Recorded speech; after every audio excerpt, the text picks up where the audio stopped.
ছাত্র রাজনীতিকে ছাত্র সংসদ কেন্দ্রিক রাজনীতিতে পরিণত করতে হবে এবং উপাচার্য নিয়োগ প্রক্রিয়া গণতান্ত্রিক ও স্বচ্ছ প্রক্রিয়ায় হতে হবে। সম্মানিত বন্ধুগণ, আমরা 1 নম্বর যেটা বলেছিলাম, জুলাইয়ের আকাঙ্ক্ষা বাস্তবায়নে সরকারের যে ব্যর্থতা, সেইখানে আমাদের প্রস্তাবনাটি তুলে ধরতে আমরা ভুলে গিয়েছিলাম। এ ব্যাপারে আমাদের প্রস্তাবনা হলো অবশিষ্ট প্রায় 1 মাসের মধ্যে সংবিধান সংস্কার পরিষদ গঠন করতে হবে। সরকারকে সংশোধনের পথ পুনর্বিবেচনা করে আমরা দাবি রাখি আবার সংবিধান সংস্কার পরিষদ গঠন করুন। এটা এদেশের মানুষের জনরায় এবং উচ্চ কক্ষ গঠনের পদক্ষেপ গ্রহণ করুন। তৃতীয়ত, মার্কিন বাণিজ্য চুক্তি নিয়ে সংসদে আলোচনা না করা। মার্কিন বাণিজ্য চুক্তি নিয়ে সংসদে কোনো ধরনের আলোচনা আসলে হয়নি। রুমিন ফারহানা আপা একটা দাবি উত্থাপন করেছিলেন, কিন্তু এটা নিয়ে পরবর্তীতে আর কোনো আলোচনা কিন্তু সংসদে করা হয়নি। কথিত শেখ হাসিনা সরকার অন্তত 87টি গোপন চুক্তি বিভিন্ন দেশের সাথে করেছিল এবং অন্তর্বর্তীকালীন সরকার যখন ছিল তখন তারা 10টি চুক্তি বাতিলের ব্যাপারেও আমাদের জানিয়েছিল। এই চুক্তিগুলো ছিল সব ভারতের সাথে। আমরা জানি না সেই যে চুক্তিগুলো বাতিল করা হয়েছিল তাও পরবর্তীতে কার্যকর করা হয়েছে কিনা। কিন্তু এদেশের সাধারণ মানুষ যে কোনো চুক্তি সংসদে আলোচনা হোক, এটা তাদের আকাঙ্ক্ষার জায়গা। এজন্য আমরা মনে করি মার্কিন বাণিজ্য চুক্তির ক্ষেত্রেও শেখ হাসিনা আমলের মতো লোকচুরির কোনো পথ অবলম্বন না করে এই সরকার এইরকম গুরুত্বপূর্ণ এবং সেন্সিটিভ চুক্তিসমূহ আমাদের যে সংসদ রয়েছে সংসদে আলাপ করবে, এটার পক্ষে বিপক্ষে মত আসবে এবং সেটার প্রেক্ষিতে তারা সিদ্ধান্ত গ্রহণ করবে। এ ব্যাপারে আমাদের সুস্পষ্ট প্রস্তাব হচ্ছে, সংবিধানের 145-এর ক অনুচ্ছেদ অনুযায়ী সকল আন্তর্জাতিক চুক্তি সংসদে উপস্থাপন করতে হবে এবং আলোচনা করতে হবে। আপনারা জানেন 145-এর কতে উল্লেখ আছে কোনো আন্তর্জাতিক চুক্তি যদি করতে হয় তাহলে সেই আন্তর্জাতিক চুক্তি প্রথমে রাষ্ট্রপতির কাছে যাবে এবং রাষ্ট্রপতি সেই চুক্তি সংসদে উপস্থাপন করবেন এবং সংসদে এটা আলাপ আলোচনা হবে, এরপরে সিদ্ধান্ত হবে। তবে যদি জাতীয় নিরাপত্তা কেন্দ্রিক কোনো চুক্তি হয় সেক্ষেত্রে রাষ্ট্রপতি সরাসরি সংসদে উপস্থাপন না করে সংসদ সদস্যদের মাঝে ইন্টারনালি আলাপ করতে পারবেন। অর্থাৎ আলাপ ছাড়া কোনো আন্তর্জাতিক চুক্তি করা, এইটা কিন্তু সেটা জাতীয় নিরাপত্তার চুক্তিও যদি হয় সেটা আমাদের সংবিধান অ্যালাউ করে না।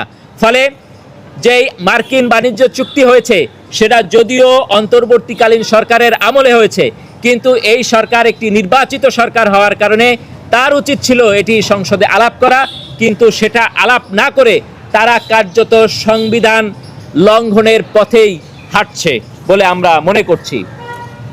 চতুর্থত, ভঙ্গুর অর্থনীতির দশা থেকে আমাদের উত্তরণ না ঘটা। অর্থনীতির ভঙ্গুর দশা থেকে দেশকে উদ্ধার করতে সরকার যথাযথ পদক্ষেপ নিতে ব্যর্থ হয়েছে। উল্টো দলীয় নেতা, কেন্দ্রীয় নেতা বিএনপির এবং অনভিজ্ঞ ব্যক্তি, যিনি বাংলাদেশ ব্যাংক পরিচালনার ক্ষেত্রে কোনো অভিজ্ঞতা নাই এমন ব্যক্তি এবং তিনি একজন ব্যবসায়ী, তাকে বাংলাদেশ ব্যাংকের গভর্নর করা হয়েছে। আমরা এটা দেখতে পেয়েছি, যেটা ছিল অত্যন্ত অনাকাঙ্ক্ষিত। দেশের বৃহত্তম বেসরকারি ব্যাংক ইসলামী ব্যাংক, এটা নিয়ে আমরা দেখেছি এখানকার সরকারি দল এবং বিরোধী দল তারা এইরকম একটা জাতীয় স্বার্থকেও দলীয় ভাগবটোয়ারার ইস্যুতে পরিণত করেছে এবং একে অপরের বিরুদ্ধে কথা বলেছে এবং কার্যত এই ব্যাংকটা আবার এস আলমের হাতে তুলে দেওয়া হয়েছে। দেশের ব্যাংক খাতের প্রায় 35% টাকা হাওয়া হয়ে গেছে। অন্তর্বর্তীকালীন সরকারের যিনি গভর্নর ছিলেন তিনি নিজেই বলেছেন যে প্রায় 35% প্লাস ঋণ এখানে বাজেয়াপ্ত ঋণ, অর্থাৎ যেই ঋণের টাকা আসলে ফেরার সম্ভাবনা খুব কম, এই ব্যাড ডেপ্টে পরিণত হয়েছে। সেই ব্যাড ডেপ্ট রিকভারি করার কোনো পদক্ষেপ এখন পর্যন্ত বর্তমান গভর্নর কিংবা বর্তমান যে সরকার রয়েছে তাদের পক্ষ থেকে আমরা দেখতে পাচ্ছি না। দেশে বিদেশে পাচারকৃত সম্পদ ফিরিয়ে আনার লক্ষ্যে অন্তর্বর্তীকালীন সরকার একটি বিশেষ টাস্ক ফোর্স গঠন করেছিল। সফলভাবে কাজ সম্পাদনের জন্য বিদেশি বিশেষজ্ঞ সেখানে নিয়োগ দেওয়া হয়েছিল। এমনকি আমেরিকা, ব্রিটেন এবং বিশ্ব ব্যাংকের হেল্প নিয়ে এই টাস্ক ফোর্সটি গঠন করা হয়েছিল। কিন্তু নির্বাচিত সরকার পরিচালনার ভার গ্রহণ করার পরে সেই উদ্যোগের আপডেট কি সেটা এখন পর্যন্ত আমরা জানি না। বিদেশের টাকা আদৌ ফিরে আনা হবে কিনা সেইটা আমরা কিন্তু এখন জানতে পারছি না। ফলে এমতো অবস্থায় আমাদের অর্থনীতি বিনির্মাণের জন্য আমাদের যে প্রস্তাবনা তা হলো সকল আর্থিক প্রতিষ্ঠানকে দলীয়করণের বাইরে রেখে যথাযথ পেশাদারদের মাধ্যমে পরিচালনা করতে হবে। ব্যাংকিং খাতের অস্থিরতা বন্ধে কার্যকর উদ্যোগ গ্রহণ করতে হবে। বিদেশে পাচারকৃত অর্থ ফিরিয়ে এনে সহজ শর্তে দরিদ্র ও ক্ষুদ্র উদ্যোক্তাদের মাঝে ঋণ বিতরণ করতে হবে। প্রয়োজনে এজন্য পৃথক আইন প্রণয়ন করতে হবে। এরপরে আপনারা খেয়াল করেছেন অত্যাবশ্যকীয় যেই ওষুধের তালিকা প্রণয়ন, সেই প্রণয়নে সরকার একটি ফ্যাসিস্ট আচরণ করেছে। তারা অজুহাত দিয়েছে যে অন্তর্বর্তীকালীন সরকারের সময় এইটা স্বার্থ সংশ্লিষ্ট যে পরিষদ আছে তাদের সাথে আলাপ করা হয় নাই, আর এখন তারা আলাপের প্রক্রিয়াটাই বন্ধ করে দিয়ে নিজেরা একটা লিস্ট চাপিয়ে দেওয়ার প্রক্রিয়ার দিকে এগিয়েছে। এর মধ্য দিয়ে সরকার কার্যত 32 বছরের পুরানো যেই নিয়ম ছিল সেই নিয়মে সরকার আবার ফেরত গিয়েছে। অর্থাৎ সরকার রাষ্ট্র পরিচালনায় একটি পশ্চাৎপদ নীতি অবলম্বন করছে। এটা অত্যন্ত উদ্বেগের ব্যাপার।